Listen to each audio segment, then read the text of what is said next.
The HFY War fleet moved through space like a dark storm cloud. Thousands of massive ships painted in blood-red metal gleamed under the light of distant stars. Admiral Zorak stood on the bridge of his flagship, watching the human colony grow larger on the screen in front of him. "Look at them," Zorak said to his officers. "They build their little homes on our planets like insects. Today we crush them." The human colony of New Haven sat peacefully on the planet's surface. Families were eating dinner. Children played in the gardens between the white buildings. Nobody knew what was coming. Zorak raised his clawed hand. "Fire everything." The sky above New Haven turned bright red. Thousands of energy beams fell like deadly rain. The peaceful colony disappeared in flames and smoke. Within minutes, nothing was left but burned ground and twisted metal. The HFY fleet moved to the next human settlement. Then the next. Each time, the result was the same. Humans ran, humans screamed, humans died. The HFY soldiers laughed and collected trophies from the destroyed buildings. Back on the HFY homeworld, Emperor Gorvak watched the attack reports with pleasure. He was a massive creature, twice the size of a human, with thick armor-like skin and red eyes that glowed in the dark. His throne room was built from the bones of defeated enemies. "Excellent work," Gorvak told his generals. "These humans will be easy to defeat. Their weapons are weak. Their ships are slow. They fight like children." The Emperor's advisor, a smaller HFY named Karak, bowed low. "My lord, shall we demand their surrender now?" "Yes," Gorvak said. "But first make sure the entire galaxy watches. I want every species to see what happens when they resist the HFY Empire." 3 days later, representatives from hundreds of alien species gathered in the great meeting hall on the neutral planet of Nexus Prime. The hall was enormous, with seats for delegates from across the galaxy. Some aliens looked like giant insects. Others were made of living crystal. A few seemed to be nothing but glowing energy in metal suits. They all came to watch humanity's defeat. Ambassador Karak walked to the center of the hall. He carried a datapad with humanity's surrender terms. The terms were simple and cruel. Humans must leave all their colonies immediately. They must give all their technology to the HFY Empire. They must live only on planets chosen by the HFY like animals in a zoo. "Where are the human representatives?" Karak asked, looking around the hall. A door opened at the back of the hall. 3 humans walked in. They looked so small compared to the alien delegates. The first was a woman with gray hair and calm blue eyes. She wore a simple blue uniform with stars on the shoulders. Behind her walked 2 men in similar uniforms. The woman stepped forward. "I am Admiral Sarah Chen of the Terran Defense Forces. I speak for all humans." Many of the alien delegates made sounds that their translators turned into laughter. How could such a small, weak-looking creature represent an entire species? Karak smiled, showing his sharp teeth. "Admiral Chen, the HFY Empire offers your species mercy. Read these terms carefully. You have 1 hour to accept them." Admiral Chen took the datapad. She read the terms slowly. Her face showed no emotion. The entire hall waited in silence. Finally, she looked up. "Ambassador Karak, I have read your terms." "And?" Karak asked. Admiral Chen handed the datapad back to him. "No," the word echoed through the hall. Several alien delegates made shocked noises. Some started talking to each other in worried voices. Karak's red eyes grew wide. "You refuse? Do you not understand what we did to your colonies?" "I understand perfectly," Admiral Chen said. Her voice was steady and cold. 50,000 humans died in your attacks, including children. "Then you know we can destroy your entire species," Karak said. Admiral Chen nodded. "Perhaps you could, but you will not get the chance." She turned to face the entire assembly. Every alien in the hall leaned forward to listen. "People of the galaxy," Admiral Chen said, "for 300 years humanity has lived peacefully among you. We have traded fairly. We have shared our knowledge. We have helped other species when they asked for help. We did this because we believed in peace." She paused and looked directly at Karak. "But the HFY Empire has chosen war. They have murdered innocent humans. They demand that we become their slaves." Admiral Chen's voice grew stronger. "Therefore, I give the HFY Empire this message. This is Earth's final warning. Leave human space immediately. Return to your own territory. Never attack us again." Karak laughed loudly. "Or what, little human? What will you do?" Admiral Chen stared at him with cold blue eyes. "Attack us again and face what the galaxy will witness. Total obliteration." The hall erupted in noise. Aliens talked and argued and made sounds of disbelief. The idea that humans could threaten the mighty Vorthak Empire seemed impossible. Kirak was still laughing. You have no weapons that can harm us. Your technology is centuries behind ours. Your fleet is tiny compared to ours. You believe that because we wanted you to believe it, Admiral Chen said quietly. Something in her voice made the hall grow quiet again. Even Kirak stopped laughing. What do you mean? He asked. Admiral Chen reached into her pocket and pulled out a small device.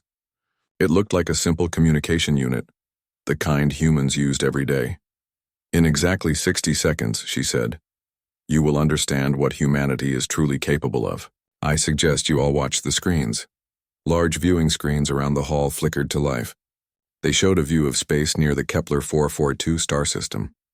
The system was empty except for the star itself, a massive ball of burning gas that had shined for billions of years. Admiral Chen pressed a button on her device. Prometheus protocol is now active. For 30 seconds, nothing happened. Then the star began to change. Its light grew brighter. Its surface started to ripple and pulse like a living thing. Impossible, whispered Kirak. The star exploded.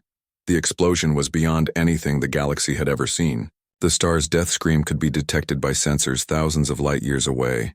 Waves of energy spread out in all directions, visible to the naked eye on dozens of planets. When the light faded, nothing remained but an expanding cloud of glowing gas where a star had burned for 4 billion years. Admiral Chen put her device back in her pocket. That star was in human territory, uninhabited.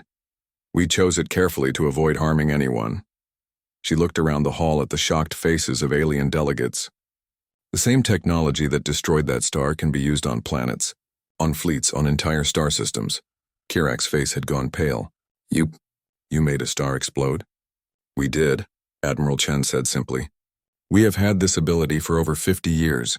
We chose not to use it because we believed in peace. But the Vorthak Empire has shown us that some beings only understand strength. She walked closer to Kirak. So I ask you again, Ambassador, will you leave human space? Or shall we demonstrate our technology on something closer to your homeworld? Kirak looked at the screens, still showing the expanding cloud where a star had died. His hands shook as he held the datapad with humanity's surrender terms. I must contact the Emperor, he said weakly. Admiral Chen nodded. You have 24 hours. After that, we will assume the Vorthak Empire has chosen to test our resolve further. She turned and walked toward the exit, followed by her 2 officers. At the door, she stopped and looked back at the assembly. To all other species present today, she said, humanity seeks peace. We always have. But we will no longer be victims. We hope you will remember this when you return to your homeworlds. The 3 humans left the hall. Behind them, hundreds of alien delegates sat in stunned silence, trying to understand what they had just witnessed. In the depths of space, human ships that had been hidden for decades began to move. The galaxy was about to learn what humanity had really been building during their centuries of apparent weakness. Dr. Marcus Webb stood in the deepest laboratory on Earth, 5 miles below the surface. The walls around him hummed with energy from machines that most humans had never seen. Banks of quantum computers processed calculations that would take normal computers millions of years to complete. Sir, said his assistant, Dr. Sarah Kim. We're receiving confirmation signals from all the hidden facilities. Marcus nodded and looked at the massive holographic display in front of him. It showed a map of human space, but not the way other species saw it. Red dots marked secret bases built inside asteroids. Blue lines showed quantum tunnels that could move ships instantly across vast distances. Green symbols indicated weapons platforms hidden in the darkness between stars. For 300 years, humanity had been playing a very dangerous game. They had made themselves look weak and primitive, while building the most advanced technology the galaxy had ever seen. How many species took the bait? Marcus asked. All of them, sir, Sarah replied. Every major power believes we're at least 200 years behind their technology level. The Vorthak think we're even more primitive than that. Marcus walked to another console where teams of scientists monitored alien communications. Screens showed intercepted messages from dozens of different species. The translation scrolled past in neat rows of text. Look at this, said Dr. James Torres, pointing at one screen. The Zentari High Command is asking their scientists how humans could possibly make a star explode. They think we must have stolen the technology from someone else. And the Krillian Empire? Marcus asked. They're convinced it was fake, Torres said with a smile. They believe we used holograms and special effects to fool everyone. Marcus shook his head. 3 centuries of careful planning, and most aliens still refused to believe what they had seen with their own eyes. Sir, Sarah said, we're getting reports from our monitoring stations. The Vorthak are calling emergency sessions with their military leaders. It looks like they're trying to decide what to do. Show me, Marcus said. The main display changed to show intercepted video from a Vorthak military base. Emperor Gorvak stood before a table of his top generals. The Emperor's massive form towered over his officers, his red eyes glowing with anger. How did they do it? Gorvak roared. How did those pathetic humans destroy a star? General Vrak, the oldest of the Vorthak commanders, spoke carefully. My lord, our scientists believe they may have discovered stellar manipulation technology, but such knowledge should be impossible for a species so young. Could they have allies? Asked another general. Perhaps the ethereal collective is helping them? Gorvak slammed his fist on the table. The ethereals would never help humans. They consider all solid matter species to be inferior. Then how? General Vrak asked. The transmission quality improved as human quantum interceptors locked onto the signal more precisely. Marcus could now see every detail of the Vorthak war room. Maps covered the walls showing their 12-star empire. Weapon specifications scrolled across computer screens. Battle plans lay scattered on the table. Perhaps, said a younger Vorthak general, we are overthinking this. Yes, they destroyed a star. But can they do it again? Do they have the resources for a real war? Gorvak nodded slowly. Explain. My lord, destroying one star could be a desperate last gambit. They may have spent all their resources on that single demonstration. If we strike now before they can prepare another such weapon, we could still crush them easily. Marcus smiled coldly as he listened to this conversation. The Vorthak were about to make the same mistake that had destroyed a dozen other aggressive species over the past century. They would assume that humanity's mercy was weakness, Dr. Webb, Sarah said quietly. Should we show them the real scope of our capabilities? Marcus thought for a moment. Around him, hundreds of scientists and technicians waited for his decision. Deep beneath Earth's surface, fusion reactors powerful enough to light up entire star systems waited to be activated. In hidden bases throughout human space, weapons that could reshape reality itself stood ready. Not yet, Marcus said finally. Let them think we're bluffing. When they attack again, we'll show them everything at once. He walked to a secure communication terminal and opened a channel to Admiral Chen, who was still on Nexus Prime dealing with the Galactic Assembly. Admiral, Marcus said when her face appeared on the screen. The Vorthak are planning another attack. Our estimates suggest they'll move within 48 hours. Admiral Chen's expression didn't change. Are we ready? We've been ready for 50 years, Marcus replied. The question is whether you're prepared to show the galaxy what we really are. Admiral Chen was quiet for a long moment. In the background, Marcus could hear the noise of alien delegates still arguing about humanity's demonstration. Marcus, she said finally, when I was a child, my grandmother told me stories about ancient Earth, about how humans used to fight each other with swords and arrows. She said that every generation faced a choice between becoming warriors or remaining victims. She looked directly into the camera. The Vorthak have made our choice for us. Activate all protocols. If they want to see humanity's true nature, let them see it. Marcus nodded and closed the channel. He turned to address the entire laboratory. All stations, this is Director Webb. Operation Prometheus was just the beginning. Prepare for full activation of Project Damocles. Around the laboratory, scientists began pressing buttons and activating systems that had been built in secret over decades. Deep below Earth's surface, massive machines came to life. Quantum computers began calculating trajectories for weapons that could strike anywhere in the galaxy instantly. Sir, Torres called out, we're receiving confirmation from Luna Base. The quantum manufacturing facilities are operational. Good, Marcus said. And the Mars shipyards? Fully active, sir. We now have 3,000 ships ready for deployment. Marcus smiled grimly. The galaxy believed that humanity had perhaps 50 combat vessels. The truth was that human shipyards had been operating in the shadows for centuries, building a fleet designed to fight entire galactic empires at once. What about the stellar engineering teams? He asked. Standing by at 17 different star systems, Sarah reported. They can begin operations on your command, Marcus nodded. Stellar engineering was humanity's most closely guarded secret. While other species built weapons that could destroy planets, humans had learned to weaponize the stars themselves. They could make suns explode, create black holes, or even move entire star systems if necessary. "Sir," called Dr. Lisa Park from the alien monitoring station, "the Vorthak fleet is mobilizing. Long-range sensors show over 40,000 ships gathering at their staging areas." 40,000, Marcus repeated. "That's their entire military force." "Yes, sir. Intelligence suggests Emperor Gorvak is committing everything to this attack. He wants to crush humanity completely before other species get ideas about resisting the Vorthak Empire." Marcus walked back to the main display and studied the tactical information. The Vorthak fleet was indeed massive by galactic standards. Most species would surrender just from seeing it approach their territory, but humanity was not most species.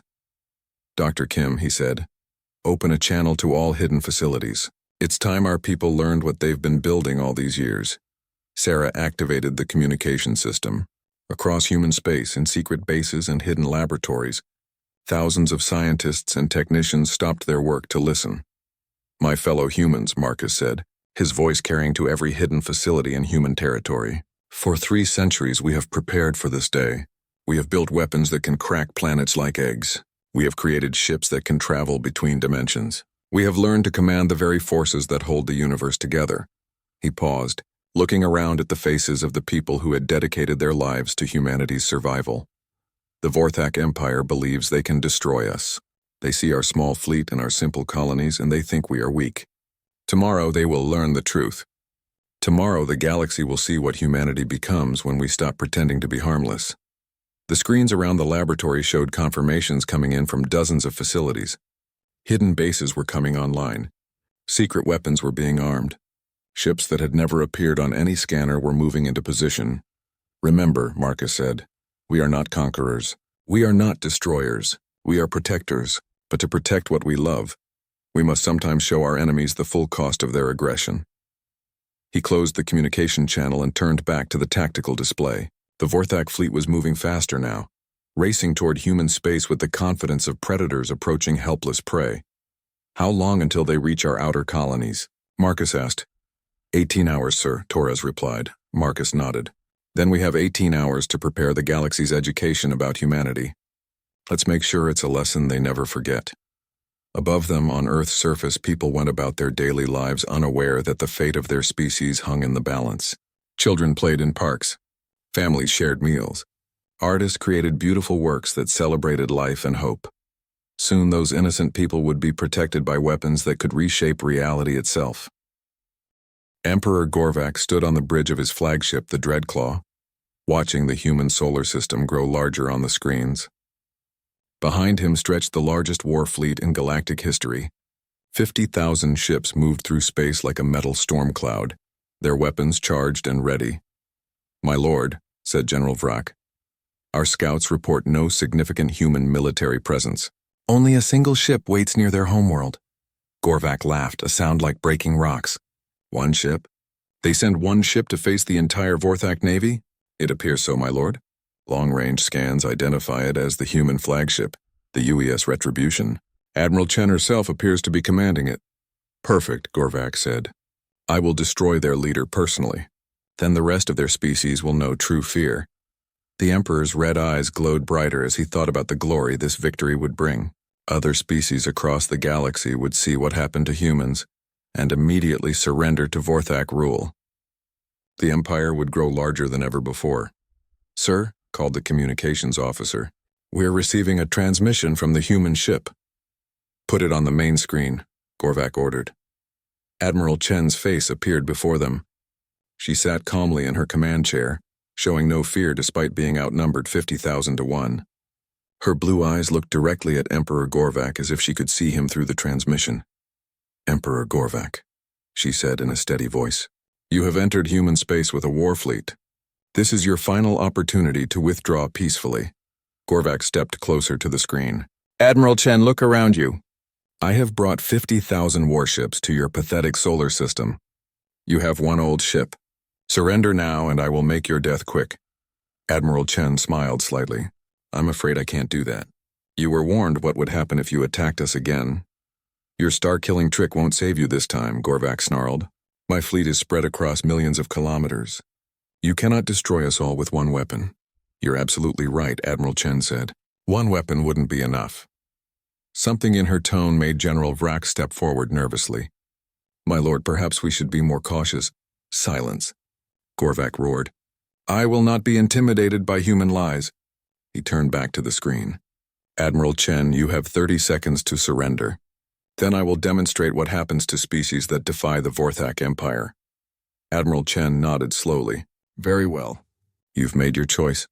She looked directly at the camera. Computer, open a channel to all galactic monitoring stations. Make sure everyone is watching. Her image disappeared from the screen. Gorvak smiled coldly. All ships target the human vessel. On my command, we will show the galaxy what Vorthak justice looks like. Across the massive fleet, 50,000 weapon systems locked onto the single human ship. Energy cannons capable of melting mountains charged to full power. Missile launchers loaded with warheads that could crack planets open their tubes. Fire, Gorvak commanded. The space around Earth lit up like a newborn star. 50,000 energy beams lanced out toward the UES Retribution. Missiles streaked through the darkness trailing fire. The combined firepower was enough to destroy an entire planet.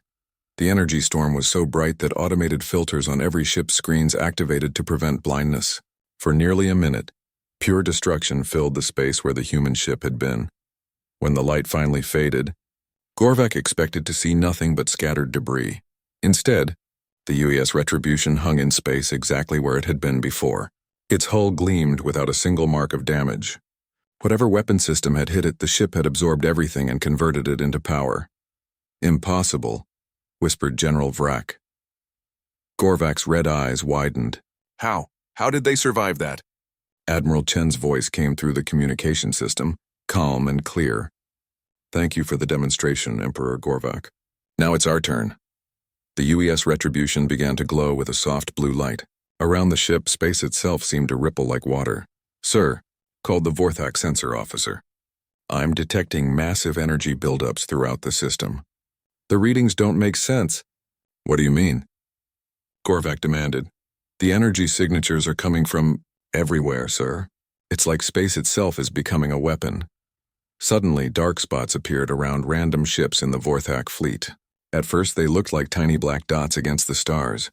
Then the dots began to grow. Gravitational anomalies, screamed the science officer. They're creating black holes. The first Vorthak ship to be caught simply disappeared. The miniature black hole consumed the massive warship in seconds, leaving nothing behind but twisted space and radiation. Evasive maneuvers, Gorvak shouted. All ships scatter formation! But it was too late. More black holes appeared throughout the fleet. Unlike natural black holes, these could be controlled with perfect precision. They targeted weapon systems, engines, and command centers with surgical accuracy. My lord, General Vrak said in a terrified voice. They're not trying to destroy our ships. They're disabling them, it was true. The miniature black holes carefully removed each ship's ability to fight or flee, but left the crew compartments intact. Within minutes, thousands of Vorthak warships floated helplessly in space, their weapons gone and their engines dead. How is this possible? Gorvak asked. How can they control gravity itself? Admiral Chen's voice answered him. We've had a long time to study the universe, Emperor. We learned that everything is connected. Matter, energy, space, time, they're all just different aspects of the same thing. More weapons activated around the human ship. Beams of twisted light reached out to touch Vorthak vessels. Where the beams hit, time itself seemed to slow down. Crews trapped inside found themselves moving through moments that stretched like hours. Temporal distortion fields, Admiral Chen explained calmly. Your ships are now experiencing time at 1,000th normal speed. From your perspective, this battle will last several days. From mine, it will be over in minutes. Gorvak watched in horror as his mighty fleet was systematically disabled. Some ships aged rapidly as time acceleration beams touched them, their hulls rusting and failing in seconds. Others found their computer systems turning against them as quantum viruses infected their networks. This is impossible, Gorvak screamed. No species has technology this advanced. You're right, Admiral Chen said. No other species does. But you see, Emperor, humanity has a gift. We don't just adapt to our environment. We master it completely. The worst moment came when reality anchors deployed around the entire Vorthak fleet. These devices created fields where faster-than-light travel became impossible. The surviving Vorthak ships were trapped, unable to escape back to their home territory. "You wanted to see humanity's weapons," Admiral Chen said. "These are just the simple ones. We have technologies that can rewrite the laws of physics in small areas. We can create pocket universes where different rules apply. We can reach through dimensions that don't exist and touch things that are conceptually impossible." General Vrak fell to his knees. We understand. Please, Admiral Chen, we surrender. The Vorthak Empire surrenders completely." "I'm afraid that's not enough," Admiral Chen replied. "Your Emperor chose to ignore our warning. He brought his entire fleet to destroy innocent humans. Surrender is no longer an option." Gorvak's massive hands shook as he gripped his command chair. What do you want?" "I want you to understand what happens when someone threatens humanity," Admiral Chen said. Her voice remained calm, but there was steel underneath the words. "Your empire will cease to exist. Your military will be completely dismantled. Your aggressive expansion will end forever. You can't destroy an entire empire." Gorvak protested. "Watch us," Admiral Chen said simply. The space around Earth began to change. Portals opened in the darkness, showing glimpses of the Vorthak homeworld thousands of light years away. Through the portals came more human ships, vessels unlike anything the galaxy had ever seen. "Quantum tunneling technology," Admiral Chen explained. "We can open doorways through space itself. Your homeworld is 12 hours away at maximum speed. For us, it's 12 seconds. The portals expanded and human ships poured through them like water through a dam. But these weren't warships in any traditional sense. They were mobile research stations equipped with the most advanced technology humanity had ever built. "Sir," whispered the Vorthak communications officer, "we're receiving reports from home. Human ships are appearing in orbit around every planet in our empire. They're not attacking. They're just waiting." Admiral Chen's face reappeared on the main screen. "Emperor Gorvak, I'm going to give you a choice. You can watch your empire burn, or you can order all Vorthak forces to surrender immediately. Every ship, every base, every weapons platform. And if I refuse?" Gorvak asked. "Then you'll watch us demonstrate technologies that make black holes look like children's toys," Admiral Chen said. "We can turn your stars into weapons. We can make your planets uninhabitable. We can erase your entire species from existence and make it so you never existed in the first place." The Emperor of the most powerful military force in the galaxy sat in his command chair, surrounded by the wreckage of his fleet, and realized he had no choice at all. He began, then stopped. His voice, when he spoke again, was the voice of a defeated creature. The surrender order echoed across space, reaching every corner of the Vorthak Empire. On 12 different worlds, Vorthak military commanders received Emperor Gorvak's command to lay down their weapons. Most obeyed immediately, too shocked by reports from the Sol system to resist, but not all of them. General Krex, commander of the Vorthak 4th Fleet, cut off the transmission and turned to his officers. "The Emperor has gone mad," he snarled. "No human technology could defeat our entire navy. This is some kind of trick." His flagship, the Bloodfang, hung in orbit around the Vorthak military world of Korath Prime. Below them, massive weapons factories worked day and night to supply the Empire's war machine. Around them, 2,000 ships of the 4th Fleet waited for orders. "Sir," said Commander Vex nervously, "the reports from the Sol system seem very detailed. Perhaps we should consider what?" Krex roared. "Surrendering to a species that couldn't even defend their own colonies 3 days ago? Never!" He activated the fleet-wide communication system. "All ships of the 4th Fleet, this is General Krex. We will not surrender to human lies and tricks. Prepare for battle. If these humans want to fight the Vorthak Empire, they will face warriors who do not know fear." His declaration was brave. It was also the last mistake he would ever make. Dr. Marcus Webb watched the transmission from his laboratory deep beneath Earth. Around him, his team monitored the situation on dozens of screens. Real-time displays showed the positions of every Vorthak ship in the galaxy, tracked by sensors the aliens had never detected. "General Krex is refusing the surrender order," reported Dr. Torres. "He's calling for his fleet to fight." Marcus nodded grimly. "Then he'll be our demonstration for the rest of the galaxy. Sarah, activate Project Damocles Phase 2. Dr. Kim's fingers moved across her control panel. Phase 2 active, sir. All stellar engineering teams report ready. Good. Show them what happens when they refuse our mercy. In the Korath system, General Krex was giving orders to his fleet when space itself began to change around them. The stars seemed to flicker, as if reality was having trouble deciding what should exist. Sir, called the science officer, I'm detecting massive quantum fluctuations throughout the system. The readings are impossible. Impossible how? Krex demanded. Sir, according to our sensors, the laws of physics are being rewritten in specific areas of space. Before Krex could respond, something appeared between his fleet and the planet below. It looked like a hole in space itself, a perfect sphere of absolute darkness that hurt to look at directly. What is that thing? Commander Vex whispered. The answer came in Admiral Chen's voice, broadcast on all frequencies. That is a controlled quantum singularity, General Krex. Unlike the miniature black holes we used on your Emperor's fleet, this one is designed to grow. The dark sphere began to expand slowly, consuming everything in its path. Asteroids, space debris, even light itself disappeared into the growing void. You have 30 seconds to surrender, Admiral Chen continued. After that, the singularity will reach your planet. General Krex stared at the expanding darkness. Mathematics were not his strong point, but even he could calculate how long it would take the sphere to reach Korath Prime. 28 seconds, 27, 26. This is a bluff, he said, but his voice shook. They wouldn't destroy an entire world. 15 seconds, Admiral Chen announced. Below them, Korath Prime held 3 billion Vorthak civilians. Krex thought of his own family living in the capital city. His children. His elderly parents. 10 seconds, Krex began, then stopped. His pride warred with his responsibility to protect innocent lives. 5 seconds. I surrender. Krex screamed. Fourth Fleet surrenders. Stop the weapon! The quantum singularity froze in place, its expansion halting just kilometers from Korath Prime's upper atmosphere. The planet's population would never know how close they had come to complete annihilation. A wise choice, Admiral Chen said. Your fleet will be disarmed, but your people will live. Across the galaxy, other Vorthak commanders who had been considering resistance watched the events at Korath Prime with growing horror. The humans hadn't just created a weapon that could destroy planets. They had created one that could be controlled with perfect precision, stopping just short of genocide to make their point.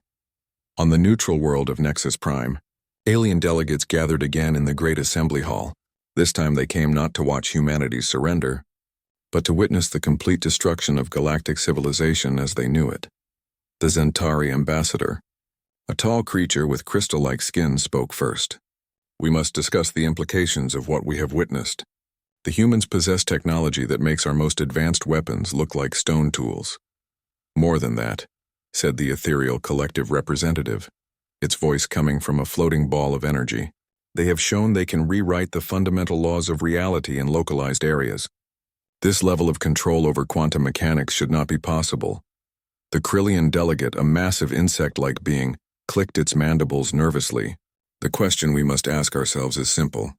If humans can do this to the Vorthak Empire, what does this mean for the rest of us? A holographic display in the center of the hall showed the current state of Vorthak space. Human ships surrounded every major Vorthak world, but they weren't attacking.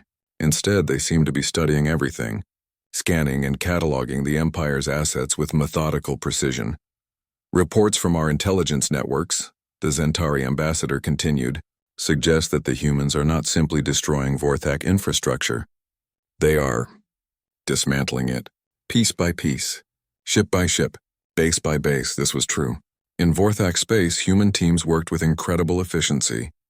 They used technologies that seemed like magic to safely disable and remove every weapon, every warship, every piece of military equipment the Empire had built over 2 millennia. But they did it without harming a single civilian. On the Vorthak homeworld, Emperor Gorvak sat in his throne room watching his empire disappear before his eyes. Human ships moved through his space like ghosts, appearing and vanishing through quantum portals that bypassed every defense system ever built. My lord, said Ambassador Karak, who had returned from Nexus Prime, the humans are requesting a meeting with you. Here? Gorvak asked. Yes, my lord. Admiral Chen wishes to discuss the future of the Vorthak people. An hour later, Admiral Chen materialized in the throne room itself. her image projected through a quantum transmission that somehow ignored every security barrier in the Imperial Palace. She appeared to be standing just a few meters from Gorvak's throne, as solid and real as if she had walked through the door. "Emperor Gorvak," she said with a slight bow, "thank you for agreeing to meet with me." Gorvak studied the small human woman who had destroyed his empire in a single day. "What do you want with us?" "I want to give you a choice," Admiral Chen said. "Your empire is finished. Your military no longer exists, but your people can have a future." She gestured, and holographic displays appeared around the throne room showing human ships working throughout Vorthak space. "As we speak, my people are cataloging every piece of military technology your empire ever built. We're studying your weapons, your ships, your tactics. All of it will be destroyed or repurposed for peaceful uses." "And our people?" Gorvak asked quietly. "Your people will be resettled on worlds that can support them peacefully," Admiral Chen said. "We're not interested in ruling the Vorthak. We're interested in making sure you never threaten anyone again." Gorvak leaned forward in his throne. "Why? Why not simply destroy us all? You clearly have the power." Admiral Chen was quiet for a moment. "Because that's not who we are. We don't want to be conquerors or destroyers. We want to be protectors. But protection sometimes requires removing threats permanently." She walked closer to the throne. "Your empire taught the galaxy that strength was the only thing that mattered, that the weak deserved to be enslaved or destroyed. Today the galaxy learned a new lesson, which is that true strength means protecting those who cannot protect themselves, and that the strongest choice is sometimes to show mercy instead of power." Admiral Chen paused as reports came in from her ships throughout Vorthak space. "The dismantling of your military infrastructure will be complete within 6 hours. Your weapons factories are being converted to produce medical supplies and construction equipment. Your warships are being recycled into materials for hospitals and schools." Gorvak stared at her. "You're serious about this? You really intend to let us live?" "We're serious about giving you the chance to become something better," Admiral Chen said. "The question is whether you and your people will take that chance." As she spoke, reports were already coming in from across the galaxy. Other species that had been oppressed by the Vorthak Empire were emerging from hiding. Worlds that had been forced to pay tribute were declaring their independence. The balance of power that had existed for centuries was crumbling. "Admiral Chen," Gorvak said slowly, "what happens now? What becomes of the galaxy?" Admiral Chen smiled slightly. "That depends on what the galaxy chooses to become. But I can tell you this much. Humanity will be watching, and we will ensure that no one ever again has to face what your empire put them through." 6 months after the fall of the Vorthak Empire, the galaxy looked completely different. Where once mighty war fleets had patrolled space lanes demanding tribute, human ships now moved quietly through the stars, helping species rebuild and protecting trade routes from the few remaining pirates. Admiral Sarah Chen stood on the observation deck of humanity's new capital ship, the UES Guardian, watching the construction of Harmony Station. The massive space station would serve as the headquarters for what the galaxy now called the Terran Protectorate. "Admiral," said Captain Rodriguez, approaching with a datapad in his hands. "We have the monthly reports from all sectors." Sarah took the pad and scanned the information. "How are the Vorthak resettlement programs going?" "Better than expected," Rodriguez replied. "Most former Vorthak citizens have adapted well to civilian life. The younger generation especially seems eager to learn new ways of living. This was one of humanity's most ambitious projects. Rather than leaving the defeated Vorthak to struggle on their own, human teams had worked to relocate them to worlds where they could build peaceful communities. Former soldiers became farmers, engineers, and teachers. Children who had been raised to worship war learned about art, science, and cooperation. "Any problems?" Sarah asked. "A few isolated incidents," Rodriguez admitted. "Some older Vorthak still believe their empire will return. But they're a small minority and they're not causing serious trouble." Sarah nodded and looked back out at the construction work. Human and alien engineers worked side by side, using technology that would have seemed impossible just months ago. Gravity manipulators moved massive steel beams with the precision of surgical instruments. Quantum assemblers built complex systems at the atomic level. Force field generators created safe working environments in the vacuum of space.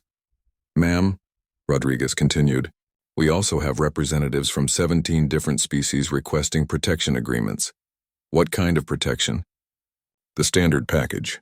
We guarantee their territorial integrity, help them modernize their defenses, and provide emergency response if they're attacked by anyone. Sarah smiled slightly. The Terran Protectorate had become something unique in galactic history.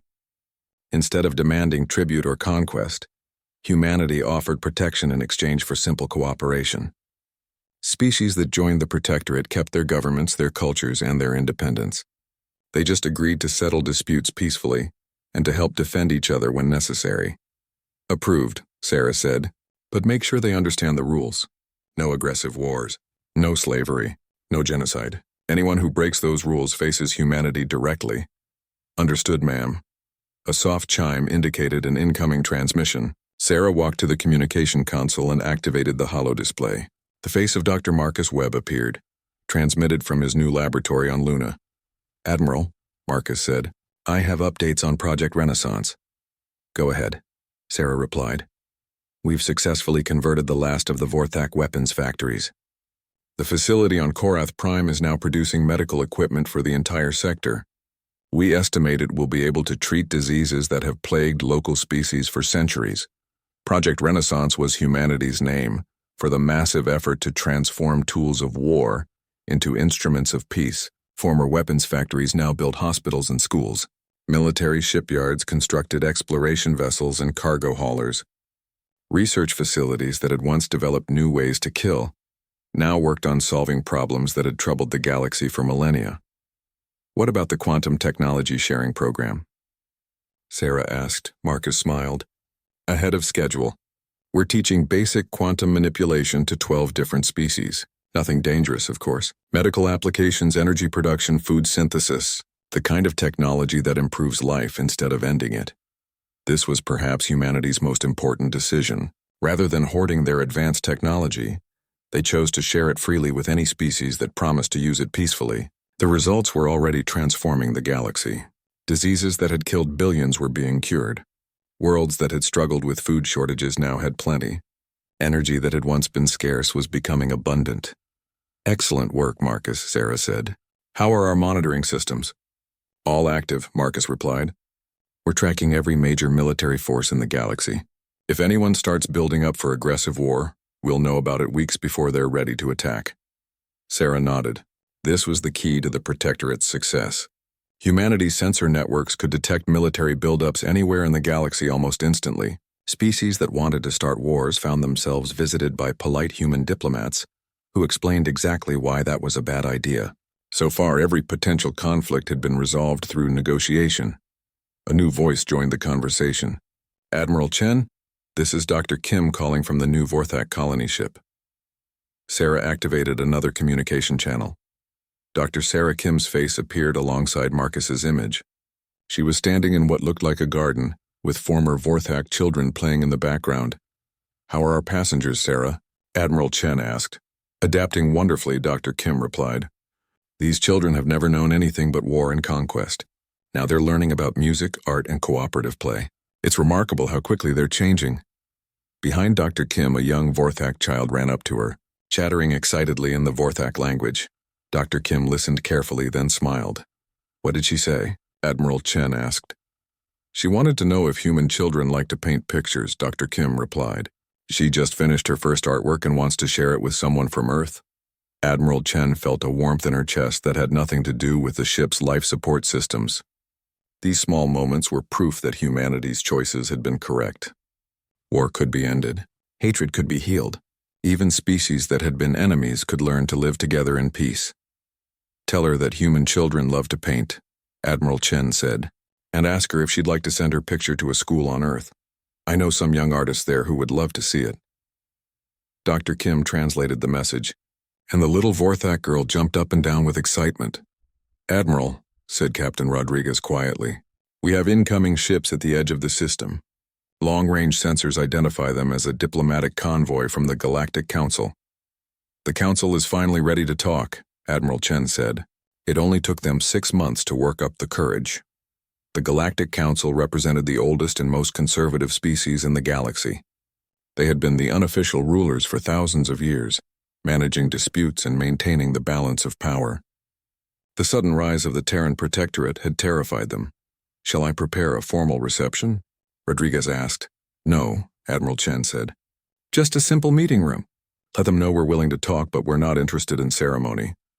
An hour later, Admiral Chen sat across a conference table from 5 alien ambassadors. They represented the most powerful species in the old galactic order: the ancient ethereals, the technological Zentari, the diplomatic Villani, the merchant Korliks, and the warrior Thraxians. The ethereal ambassador spoke first, its voice coming from a glowing sphere of energy. Admiral Chen, the Council wishes to discuss the current situation in the galaxy. I'm listening, Sarah replied. Your protectorate has fundamentally changed the balance of power, the Zentari representative said. Species that have been subordinate for millennia are now declaring independence. Trade routes that have existed for centuries are being reorganized. The old agreements that kept the galaxy stable are breaking down. Admiral Chen leaned back in her chair. And you want things to go back to the way they were? We want stability, the Villani diplomat said carefully. The galaxy was peaceful under the old system. Peaceful for whom? Admiral Chen asked. The Vorthak enslaved dozens of species. Pirates raided trade convoys regularly. Weaker civilizations lived in constant fear of being conquered or destroyed. You call that peace? The Thraxian warrior, a massive creature with scales and claws, spoke for the first time. At least it was predictable. Now no one knows what the rules are. The rules are simple, Admiral Chen said. Don't attack others. Don't enslave anyone. Don't commit genocide. Settle disputes through negotiation instead of war. Any species that follows those rules has our protection. Any species that breaks them faces our response. And what gives humanity the right to enforce these rules? The ethereal asked. Admiral Chen was quiet for a long moment. It was a fair question, and one that she had wrestled with many times over the past months. The same thing that gave the Vorthak the right to conquer others, she said finally. The same thing that gave pirates the right to raid trade convoys. The same thing that gave any species the right to oppress the weak. She looked around the table at the alien faces. Power. The difference is how we choose to use it. And how long will humanity maintain this? Benevolent rule? The Korliks merchant asked. What happens when your leaders change? What happens when humans decide they want more than just protection? Admiral Chen stood up and walked to the window overlooking the construction of Harmony Station. Outside, she could see human and alien workers cooperating on projects that would benefit the entire galaxy.